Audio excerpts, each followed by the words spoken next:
कर्म तो दिखाई पड़ता है, भक्ति को छिपाना मुश्किल है। ज्ञान बहुत भीतरी धारा है, इसलिए तीर्थराज में गंगा यमुना तो दिखाई पड़ती है, सरस्वती अदृश्य है। सरस्वती ज्ञान की देवी है, इस बात को ठीक से समझ लें। कर्म तो दिखाई पड़ेगा ही, क्योंकि कर्म का अर्थ ही है बाहर। भक्ति को छिपाना मुश्किल, जैसे किसी को प्रेम हो जाए तो प्रेम को छिपाना मुश्किल। इस दुनिया में सब चीजें छिपाई जा सकती हैं, प्रेम को छिपाना संभव नहीं है। प्रेमी के पैर का ढंग बदल जाएगा, आंख बदल जाएगी, एक नशा छा जाएगा, एक मस्ती घेर लेगी, एक राग प्रतिध्वनित होने लगेगा। उठेगा, बैठेगा, चलेगा, लेकिन कुछ बदल गया।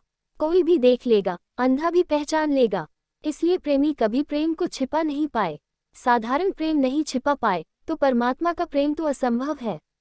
प्रेम तो ऐसे जलेगा जैसे अंधेरे घर में दिया जलता हो, दूर दूर तक प्रकाश दिखाई पड़ेगा। ज्ञान प्रकट है गंगा की भांति, कर्म प्रकट है गंगा की भांति, प्रेम प्रकट और अप्रकट के मध्य में है, यमुना की भांति। ज्ञान की धारा बहुत भीतर है, वह सरस्वती है, इसलिए ध्यान को भर छिपाया जा सकता है। सच तो यह है कि ध्यान को प्रकट करना मुश्किल है, इसलिए जिन्होंने सिर्फ ध्यान के मार्ग पर ही यात्रा की है, जैसे सूफी हैं, वे छिपकर रह सकते हैं। सूफियों का पता भी नहीं चलेगा, तुम्हारे पड़ोस में भी रहता हो तो भी पता न चलेगा। पत्नी को पता नहीं चलेगा कि पति किसी ध्यान की धारा में डूबा हुआ है, क्योंकि सारा खेल बहुत गहरे में है। छिपाया जा सकता है, वस्तुतः प्रकट करना कठिन है। प्रेम को छिपाना कठिन है, प्रेम को बताना भी कठिन है, छिपाना भी कठिन है। वह ठीक मध्य में है। कर्म प्रकट है और कबीर तीनों हैं। कबीर जीवन भर कर्म से कभी अलग न हटे, कर्म को उन्होंने कभी छोड़ा नहीं। भक्त वे हैं, उनका पूरा जीवन कीर्तन की मस्ती से भरा हुआ जीवन है। सुबह से रात तक वे गाते ही रहते हैं, और वे गीत कुछ साधारण नहीं। वह गीत कंठ से नहीं आया है, और उस गीत का जन्म बुद्धि और विचारों से नहीं हुआ है। वह गीत उनके प्राणों के प्राण से उठा है। उस गीत में कविता कम है, छंदबद्ध वह नहीं है, उसमें बड़ी भूल चूक है, लेकिन उस गीत में हृदय है। और हृदय ने कब छंद माने हैं, कब नियम माने हैं। सब नियम तोड़कर हृदय बहता है। हृदय तो ऐसा है जैसा वर्षा में पूरा आ गई गंगा, सब किनारे तोड़कर बहती है। बुद्धि सूखी है, जैसे गर्मी की गंगा क्षीण हो जाती है, किनारों में बंध कर बहती है। हृदय आपूर होकर बहता है। तो कबीर गाते रहे जीवन भर। ये सारे गीत उन्होंने बनाए नहीं, गाए हैं। एक तो कवि होता है जो बनाता है, जो श्रम करता है, जो सजाता है, भाषा को बिठाता है, व्याकरण छंद नियम सब की व्यवस्था करता है। और एक ऋषि है जो सिर्फ गाता है। ऋषि भी कवि है, लेकिन कवि ऋषि नहीं है। ऋषि भी गाता है, लेकिन उसका गीत कोई बौद्धिक आयोजन, कोई व्यवस्था, भाषा, व्याकरण, छंद नहीं है। उसका गीत तो सिर्फ हृदय में आ गया पर है, अपने भीतर नहीं रोक सकता, वह बाहर बहता है। उसका गीत उसकी मस्ती है। कबीर जीवन भर गाते रहे, उस गीत में उनकी भक्ति बही है। भक्ति को वे छिपा नहीं सके, कोई नहीं छिपा सकता, लेकिन ध्यान को वे भीतर संभाल रखे। उसका नाम जतन है, वह भीतर घटना है, उसका बाहर के जगत से कोई लेना देना नहीं। वह अत्यंत एकांत में घटती है। कर्म में तो तुम हो और सारा संसार है, भक्ति में तुम हो और तुम्हारा प्रेमी परमात्मा है, ध्यान में तुम बिल्कुल अकेले हो, ध्यान में परमात्मा भी नहीं है। कबीर ने कह है, हैरत हैरत है सखी, रहिया कबीर हेराई। खोजते खोजते खुद में खो गया, अब मेरा ही पता नहीं चलता कि कहाँ हूँ। क्या खोजने निकला था, वह तो बात दूसरी है। जो खोजने निकला था, उसका भी अब पता ठिकाना नहीं। ध्यान में ऐसी घड़ी आती है जब तुम खोजने जो चले हो, वह तो मिलता नहीं, तुम खो जाते हो। लेकिन तुम्हारे खोते ही वह मिल जाता है। इसलिए एक बहुत बड़ा विरोधाभास, पैराडॉक्स है, तुम कभी परमात्मा से मिल सकोगे, क्योंकि जब परमात्मा घटेगा तब तुम न रहोगे। जब तक तुम हो तब तक वह घट नहीं सकता। इसलिए मनुष्य का परमात्मा से कभी मिलन नहीं होता, परमात्मा का ही परमात्मा से मिलन होता है। मनुष्य तो खो जाता है राह में, मनुष्य को खोजते खोजते ही गल जाता है, पिघल जाता है। मिलने की घड़ी आते आते तुम अचानक चौंक कर देखोगे कि जो खोजने निकला था वह कहीं रास्ते में छूट गया, और जो पहुंचा है मंजिल तक, इसकी तो पहचान ही न थी कि यह भी मेरे भीतर है। और जो पहुंचा है मंजिल तक, ये तो सदा मेरे भीतर था, मंजिल तक आने की कोई जरूरत न थी। जरा गर्दन झुका ली होती तो अपने भीतर ही देख लिया होता। मंजिल भीतर है, परमात्मा भीतर है, खोजने वाले की खोने की कमी है। ध्यान में तुम बिल्कुल अकेले हो, ज्ञान में तुम बिल्कुल अकेले हो। ज्ञान की विधि ध्यान है, भक्ति की विधि प्रेम है। कर्म की विधि सेवा है। क्राइस्ट सेवा को सारा साधन माने, इसलिए ईसाइयत में सेवा आराधना बन गई। बुद्ध ध्यान की सारी साधना का केंद्र बनाए, इसलिए बुद्ध धर्म में सेवा भक्ति दोनों खो गए, केवल ध्यान रह गया। कबीर तीनों हैं, मीरा है, चैतन्य है, वे अकेले भक्ति से जी रहे हैं। इसलिए कहता हूँ कबीर तीर्थराज प्रयाग है, तीर्थों में श्रेष्ठ है, क्योंकि तीनों धाराएं उनमें आ जाती हैं और मिल जाती हैं। उनसे बड़ी सिंथेसिस, उनसे बड़ा समन्वय घटित नहीं हुआ है। इसलिए कबीर को समझाना भी मुश्किल है, क्योंकि जहाँ तीन तीन अनूठी धाराएं आकर गिरती हों वहाँ बड़ी असुविधा हो जाएगी, तर्क कामना पड़ेगा। कभी कबीर यह कहते मालूम पड़ेंगे, कभी वह कहते हुए मालूम पड़ेंगे, कभी कहेंगे, कभी उसका विरोध करेंगे, क्योंकि जो कर्म के लिए सच है वही भक्ति के लिए सच नहीं, और जो भक्ति के लिए सच है वह ध्यान के लिए सच नहीं, जो ध्यान के लिए सच है वही भक्ति में बाधा बन जाता है, और जो भक्ति के लिए सच है वह कर्म में बाधा बन जाता है। इसलिए कबीर जैसे व्यक्ति के पीछे एक बड़ा रहस्य छूट जाता है, जिसको खोलने की चेष्टा चलती है सदियों तक, लेकिन खोला नहीं जा सकता। आज का जो गीत है वह भक्ति से संबंधित है। पहले हम थोड़ा भक्ति को समझ लें, फिर इस गीत में उतरें। प्रेम हम जानते हैं, भक्ति से हमारा कोई संबंध नहीं है, और प्रेम भी हम बहुत नहीं जानते हैं। कभी कल क्षण, कभी थोड़ी सी झलके उसके जीवन में उतरी हैं, कभी क्षण भर को ऐसा लगा है किसी के साथ कि हम खो गए। जहाँ भी खोने का अनुभव हो, समझना प्रेम। अगर खोने का अनुभव जीवन में कभी न हुआ हो, समझना कि प्रेम से अछूते रह गए, और जो प्रेम से अछूता रह गया वह भक्ति को न समझ पाएगा, क्योंकि जो पास के सरोवर में ही स्नान करने न गया उसकी यात्रा सागर तक कैसे हो सकेगी। जिसने कभी खिड़की के बाहर ही न झांका वह आकाश के नीचे कैसे जा सकेगा। जिसने सामान्य प्रेम को न जाना वह असामान्य भक्ति को कभी न जान सकेगा।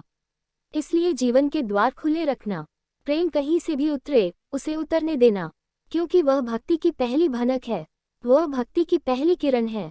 और अगर तुमने प्रेम के द्वार बंद कर लिए तो तुम कितने ही मंदिरों में सिर पटको और मस्जिदों में चीखो और पुकारो और गिरजाघरों में गीत गाओ, तुम्हारे सब गीत चीख पुकार व्यर्थ है, कहीं भी वह सुनी न जा सकेगी, क्योंकि तुम्हारी सब चीख पुकार तुम्हारे सिर से आएगी, वह तुम्हारे हृदय से नहीं आ सकती। हृदय तो बंद ही पड़ा रहा, वह बीज तो टूटा ही नहीं, वह तो अंकुरन ही तुम्हारे भीतर नहीं हुआ। तुम कहोगे नहीं, प्रेम हमने किया है, पत्नी से हमारा प्रेम है, बच्चों से हमारा प्रेम है, लेकिन थोड़ा गौर करके देखना, क्योंकि प्रेम की परिभाषा यही है कि जिसमें तुम खो जाओ। कभी ऐसा क्षण आया है जब पत्नी में तुम खो गए? नहीं, सभी पतियों की चेष्टा है कि पत्नियां उनमें खो जाए, सभी पत्नियों की चेष्टा है कि पति उनमें खो जाए। प्रेम दूसरे को अपने में नहीं डुबाना चाहता, अपने को दूसरे में डुबाता है, और जो अपने को दूसरे में डुबाता है वह दूसरे के लिए तो अनायास ही डुबाने का कारण बन जाता है। तो तुम जिसे प्रेम कहते हो वह प्रेम नहीं है, वह भी शोषण का एक ढंग है, वह भी हिंसा का एक मार्ग है। अगर तुम अपने प्रेमी पर कब्जा करना चाहते हो तो तुमने प्रेम जाना ही नहीं, तुमने प्रेम को पहचाना ही नहीं। प्रेम कब्जा नहीं करना चाहता, कब्जा देना चाहता है। प्रेम मालिक नहीं होना चाहता, मालिक बनाना चाहता है। इसलिए तो कबीर बार बार कहते हैं, कहे दास कबीर। वह जो दास शब्द है समझ में लेना, वह दास का अर्थ क्या है? उसका अर्थ है कि प्रेम कब्जा देना चाहता है, वह दूसरे को मालिक बनाना चाहता है। तुम्हारा सारा प्रेम मालिक बनना चाहता है, इसलिए झूठा है। जरा सी तरकीब और सब भूल हो गई। तुम दूसरे को दास बनाना चाहते हो, और प्रेम खुद दास बनना चाहता है। प्रेम अति विनम्र है, प्रेम आक्रामक नहीं है। प्रेम तो निमंत्रण है, आक्रमण नहीं।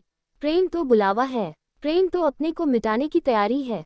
और जब तुम मिटने को तैयार होते हो तब दूसरा भी मिटने का भय छोड़ देता है।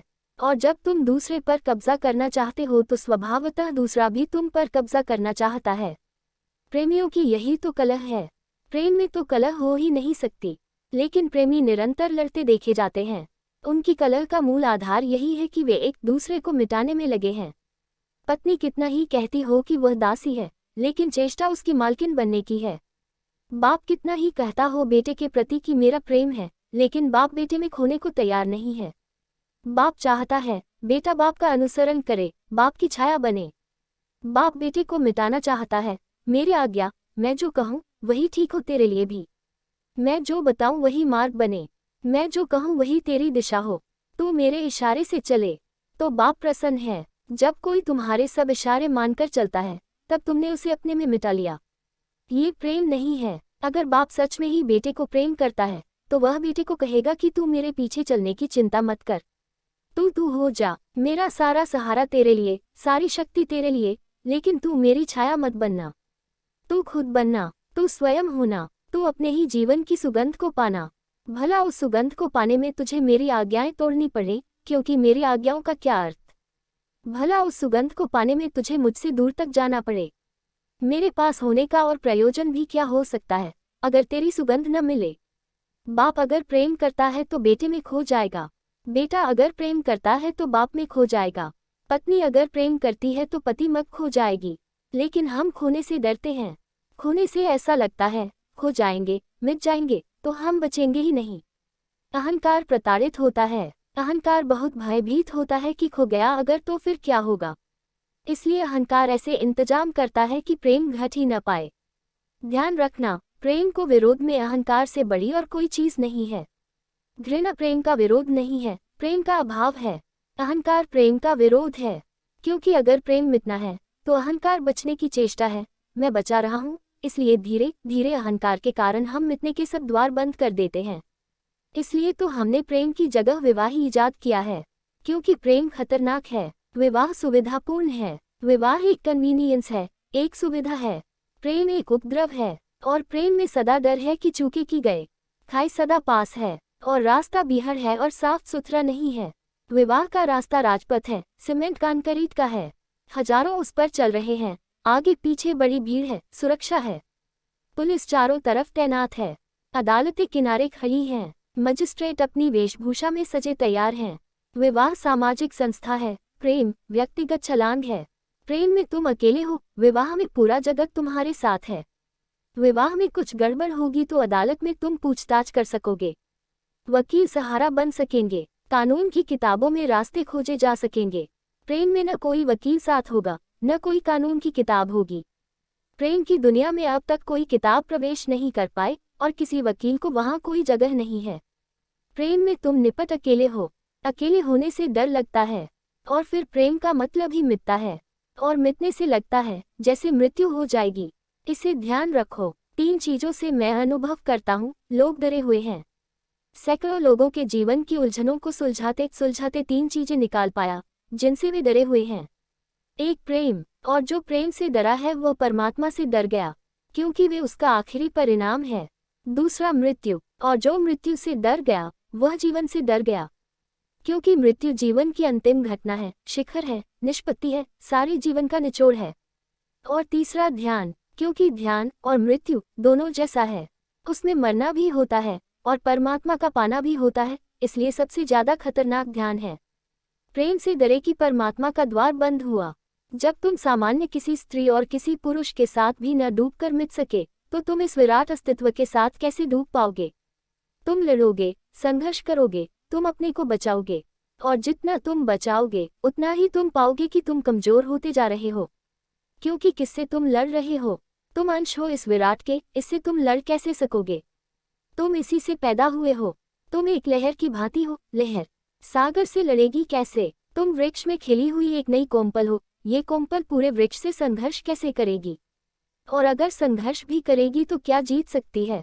हार निश्चित है। जो भी लड़ेगा वह हारेगा, जो भी अपने को बचाएगा वह मिटेगा।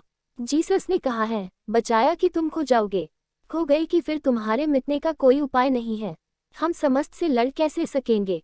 जैसे मेरा हाथ मुझसे ही लड़ने लगे तो हाथ जीतेगा कैसे। हाथ पागल हो गया, हारेगा, मिटेगा अपने ही श्रम से, अपने को ही नष्ट कर लेगा। विराट के साथ तो लीन होना पड़ेगा, सब संघर्ष छोड़ देना पड़ेगा। वहां तो शरण, कबीर कहते हैं कि वहां तो चरणन में, वहां तो चरणों में विलीन हो जाना पड़ता। उस विराट छलांग का पहला पाठ प्रेम है, लेकिन हम प्रेम से डर गए हैं। हमने विवाह का आयोजन कर लिया है। विवाह शुभ है अगर प्रेम के फूल की तरह आए, अगर वह प्रेम में ही लगे। लेकिन विवाह शुभ है अगर वह आयोजन से आए, अगर व्यवस्था से आए। बड़ी हैरानी की बात है, माँ बाप, परिवार, पंडित, पुरोहित, समाज, पंच वे तय करते हैं, और जिनके बाबत वे तय करते हैं उनसे कभी पूछते भी नहीं। वे जानते हैं कि उनसे पूछना खतरनाक है। क्यों? क्योंकि वे जानते हैं वे अभी अनुभवी नहीं हैं। ध्यान रखो, अनुभव हमेशा प्रेम के विरोध में होगा। अनुभवी का मतलब है अहंकारी, गैर अनुभवी का मतलब है निरहंकारी। बच्चे प्रेम में पड़ सकते हैं, बूढ़े प्रेम में नहीं पड़ते। इतना अनुभव हो गया है उन्हें, और अहंकार इतना अनुभव से भर गया है कि जब ऐसी भूल वे नहीं कर सकते। और जिसे वे भूल कह रहे हैं, उन्हें पता नहीं वह भूल नहीं है। उसको चूककर ही वे सब चूक गए हैं। क्योंकि बड़ी से बड़ी कला मिटने की, पिघलने की कला है। इस तरह पिघल जाने की सीमा खो जाए, इस तरह पिघल जाने की कि मुझे पता ही न चले कि मैं हूँ। प्रार्थना की पहली झलक प्रेम में आती है, और परमात्मा की अंतिम परिणति भी प्रेम में ही होती है। भक्ति प्रेम का विस्तार है, लेकिन आज बीज हो तो विस्तार हो जाए, बूंद हो तो सागर भी बन सकता है। बूंद ही न हो तो क्या करे। इसलिए पहले तो भक्ति के मार्ग पर जाने के क्षण में सोचना कि जीवन में प्रेम आया। अगर वह नहीं आया तो वह मार्ग भूलकर मत चुनना, क्योंकि तुम्हारा सब प्रयास व्यर्थ होगा। वह बिना बीज के फसल करने जैसी बात है। तुम बैठे रहोगे और फसल न आएगी। तुम चिल्लाओगे, कोई उत्तर न आएगा। तुम मंदिर में सिर पटकोगे, सिर टूट जाए, लेकिन कुछ घटेगा नहीं, क्योंकि बीज ही नहीं है। जिनके जीवन में प्रेम न आ पाया हो, भक्ति उनके लिए मार्ग नहीं है। उनके लिए ध्यान, उनके लिए कर्म, लेकिन भक्ति नहीं। क्योंकि ध्यान बिना प्रेम के भी हो सकता है। तुम अकेले हो, दूसरे से कुछ संबंध जोड़ना नहीं है। भक्ति तो आत्यंतिक संबंध है, ध्यान सब संबंधों से तोड़ना है। दोनों बिल्कुल विपरीत दिखाई पड़ते हैं, लेकिन परिणाम एक है। प्रेम को समझ लेना। प्रेम का सूत्र है डूबना, मिटना, पिघलना, अपने को खोना। और जब ये खोना किसी एक व्यक्ति के साथ नहीं बल्कि समस्त के साथ हो जाए तो भक्ति। भगवान कोई व्यक्ति नहीं है, भगवान तो समष्टि है, सबका नाम भगवान है। जब तुम्हारे प्रेम ऐसा विराट हो जाए कि चाहे चट्टान हो, चाहे वृक्ष हो, चाहे आदमी हो, चाहे जानवर हो, जहाँ तुम आंख डालो वहाँ तुम्हें भगवान दिखाई पड़ने लगे। जहाँ तुम्हारी आंख जाए वहीं तुम उसे मौजूद पाओ। जब तुम्हारा प्रेम ऐसा सघन हो जाए कि पत्ते पत्ते में उसकी ही झलक मिलने लगे और कण कण में उसकी धुन सुनाई पड़ने लगे, तब भक्ति है। पर प्रेम का पाठ सीख लेना जरूरी है।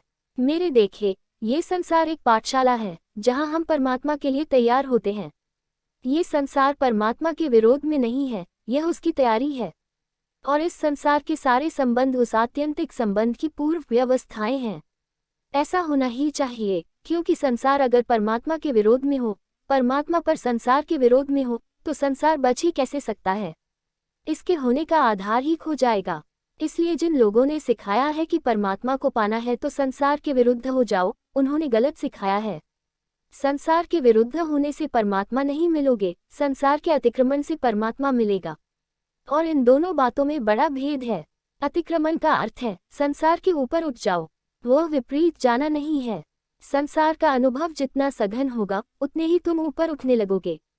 जैसे जैसे तुम प्रेम में उतरोगे सांसारिक प्रेम में, वैसे वैसे तुम पाओगे कि संसार खोता जाता है और परमात्मा प्रकट होता जाता है। अगर तुम एक व्यक्ति के भी प्रेम में ठीक से डूब जाओ तो वही व्यक्ति थोड़े दिनों में खो जाएगा और दरवाजा बन जाएगा, और उस दरवाजे से तुम पाओगे परमात्मा की पगध्वनि सुनाई पड़ने लगी। लेकिन तुम एक के भी प्रेम में नहीं खो सकते, तुम बड़े कठोर हो। तुम्हारा हृदय बिल्कुल पत्थर की तरह हो गया है। तुम प्रेम की बातचीत भी करते हो, कविता भी गुनगुना लेते हो, लेकिन सब सिर में होती है बातचीत। हृदय से कहीं कोई कंपन नहीं उठता, हृदय अछूता ही रह जाता है। तुम्हारी बुद्धि का ही सारा उपक्रम होता है। और जब तक हृदय न छू जाए, जब तक हृदय आप्लावित न हो जाए, जब तक हृदय में रसधार न बहने लगे, जब तक हृदय में तुम्हें अनुभव न होने लगे कि एक नया कंपन, एक नई सिमरन पैदा हो गई है। ये जो धड़कन है हृदय की, इस धड़कन के पीछे छिपी एक और धड़कन है, उसे तुमने नहीं सुना। ये धड़कन तो सिर्फ खून की चाल से पैदा होती है। एक और धड़कन है जो प्रेम की चाल से पैदा होती है।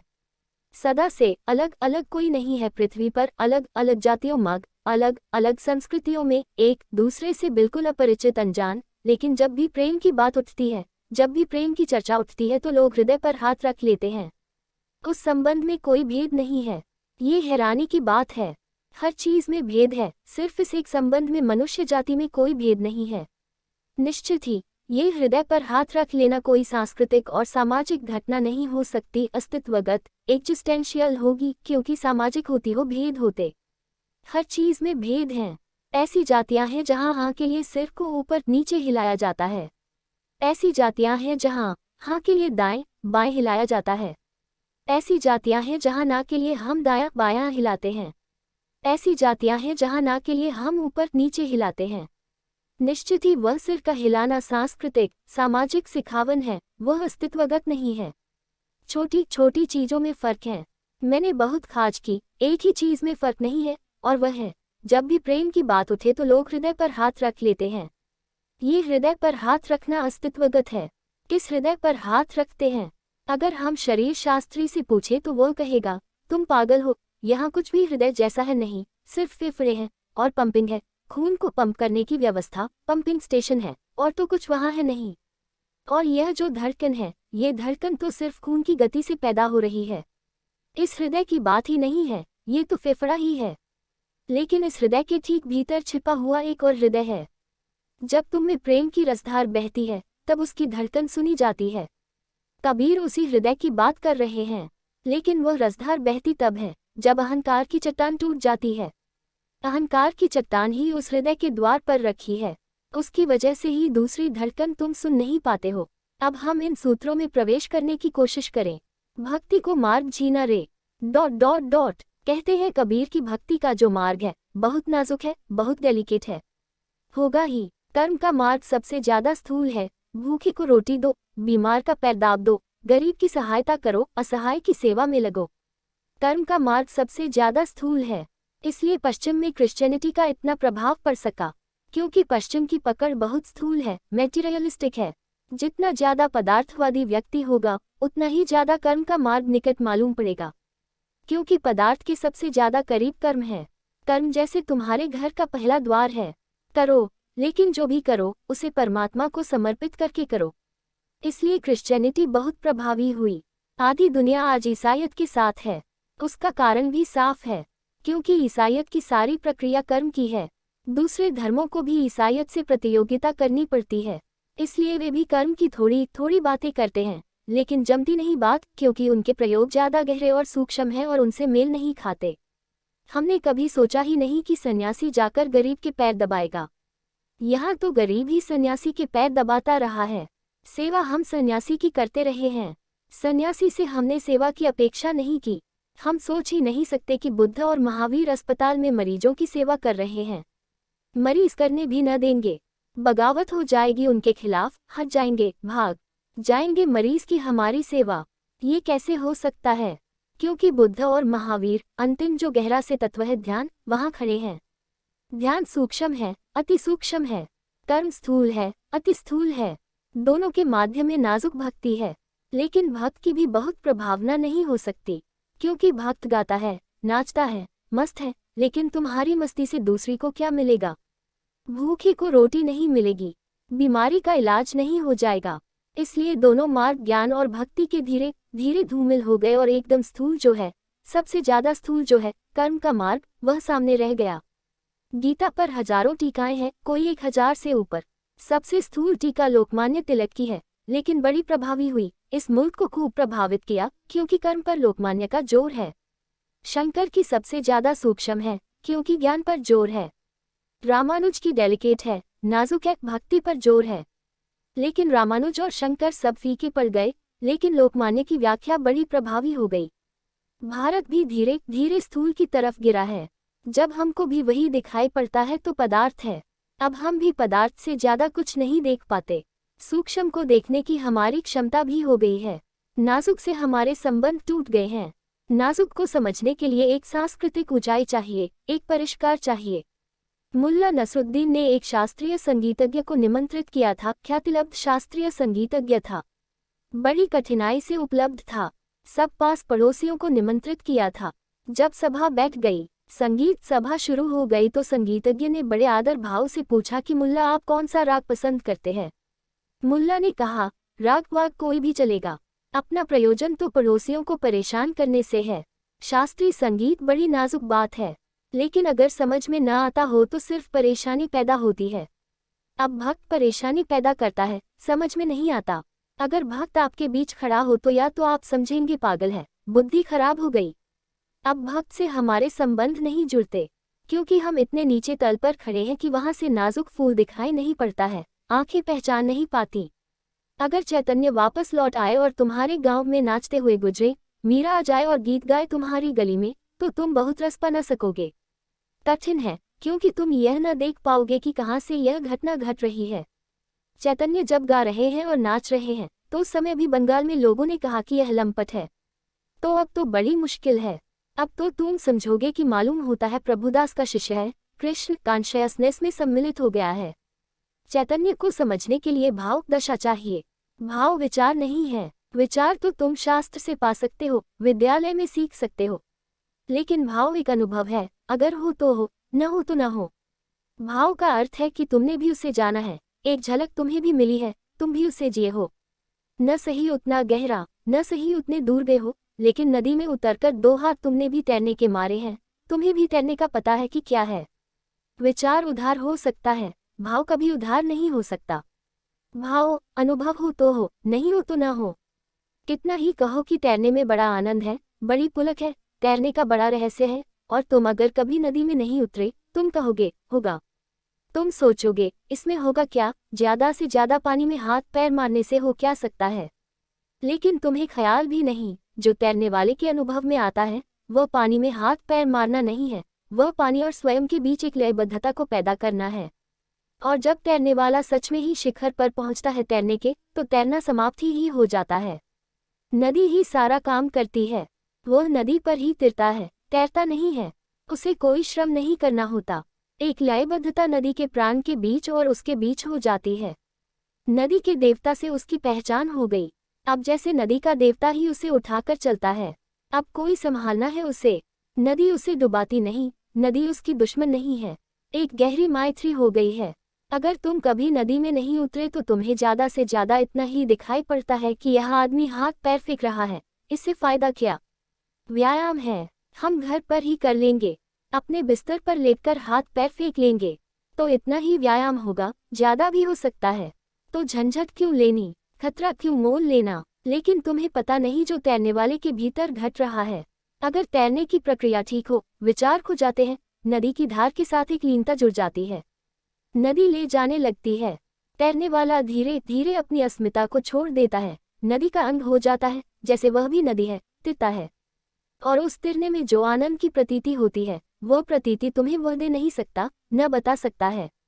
वह कितना ही कहे, अगर तुम्हें थोड़ा अनुभव हुआ हो, तो संतों ने कहा है, गूंगे का गुड़, गूंगे को गुड़ दे दो, स्वाद तो उसे आ जाता है। बोल वह नहीं सकता, लेकिन छोड़ो गूंगे को, तुम तो गूंगे नहीं हो, तुम्हें कोई गुड़ दे दे, तुम्हें तो स्वाद आ जाएगा। तुम बोल भी सकते हो, बोलोगे क्या। और जिसने कभी मिठास न जानी हो, जिसने कभी मीठा अनुभव न किया हो, उसे तुम कितना कहो मीठा है, मीठा है, मीठा है, शब्द सुनाई पड़ेगा, लेकिन शब्द में कोई अर्थ तो होगा नहीं, क्योंकि अर्थ तो अनुभव से आता है। मिठास एक प्रतीति है। कबीर ने कहा है, गूंगे केरी सरकरा।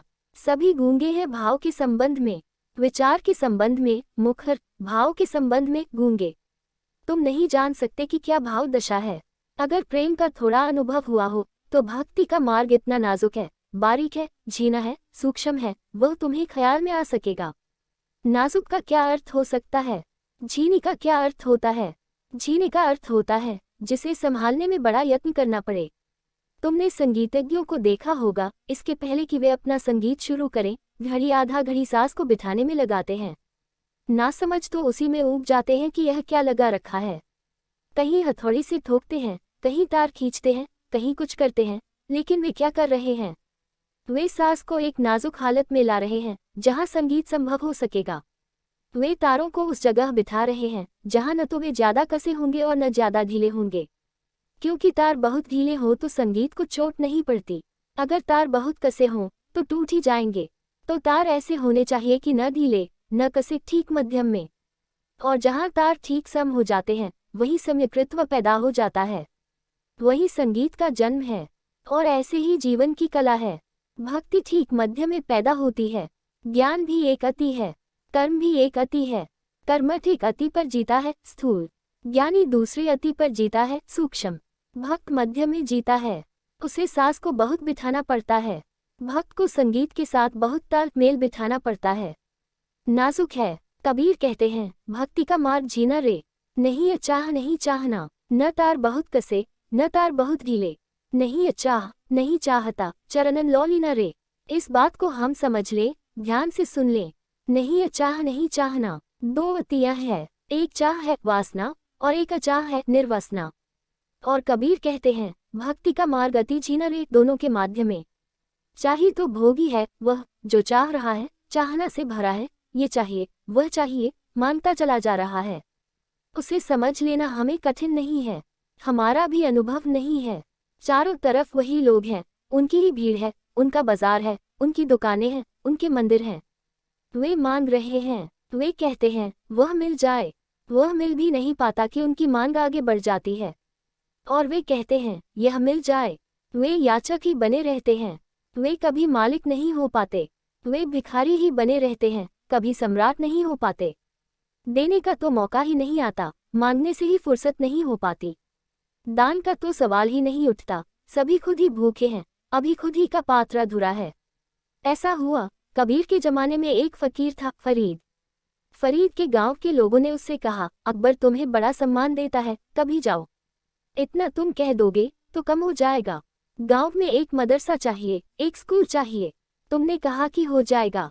फरीद का भक्त था अकबर, तो फरीद ने कहा अच्छा जाऊंगा। और फरीद गया भी। जब पहुंचा तो सुबह ही सुबह का वक्त था, उसके लिए कोई रोक टोक न थी महल में, उसे सीधा ले आया गया। अकबर अपनी निजी मस्जिद के भीतर नमाज पढ़ रहा था, फरीद पीछे जाकर खड़ा हो गया। अकबर की नमाज पूरा होने के करीब थी, तब उसने दोनों हाथ ऊपर उठाए, याचक भांति, एक भिक्षुक की भांति, और कहा, हे परमात्मा, मेरी संपदा को बढ़ा, मेरे साम्राज्य को बड़ा कर।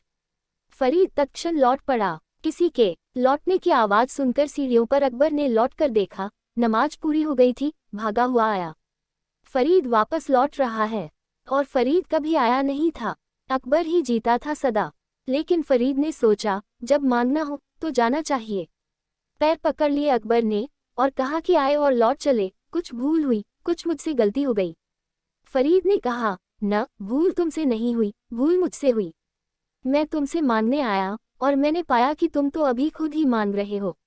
नहीं, मैं तुम्हें गरीब न बनाऊंगा, वह मदरसा महंगा पड़ जाएगा। और फिर मैंने सोचा कि जिससे तुम मांग रहे हो तो उससे हम सीधा ही मांग लेंगे, बीच में और एक भिखारी को क्या लेना।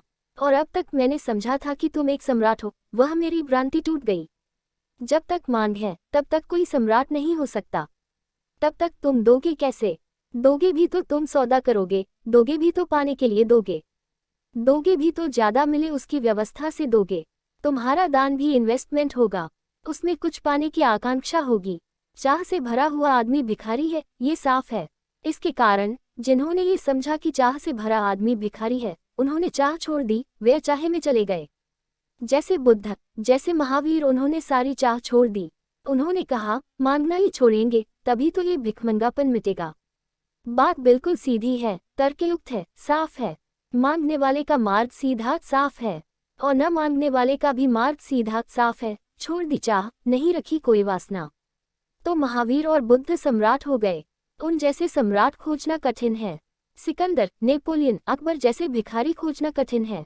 महावीर, बुद्ध जैसे सम्राट खोजना कठिन है। उन्होंने चाह ही छोड़ दी, उन्होंने बात ही बंद कर दी, वह द्वार ही बंद कर दिया। मांगे ही नहीं तो एक साम्राज्य का उदय हुआ, वे अपने आप में पूर्ण हो गए। लेकिन कबीर कहते हैं, भक्ति का मार्ग जीना रे बड़ी नाजुक बात है। नहीं ये चाह नहीं चाहना, चरणन लो लीना रे। न तो हम चाह रखते हैं और न हम अचाह रखते हैं। हम परमात्मा के सामने ऐसे खड़े होते हैं जैसे कोई चाह न हो और जैसे चाह भी हो। परमात्मा के सामने हम ऐसे खड़े होते हैं कि हम मांगते तो कुछ भी नहीं, लेकिन खड़े भिखारी की तरह होते हैं।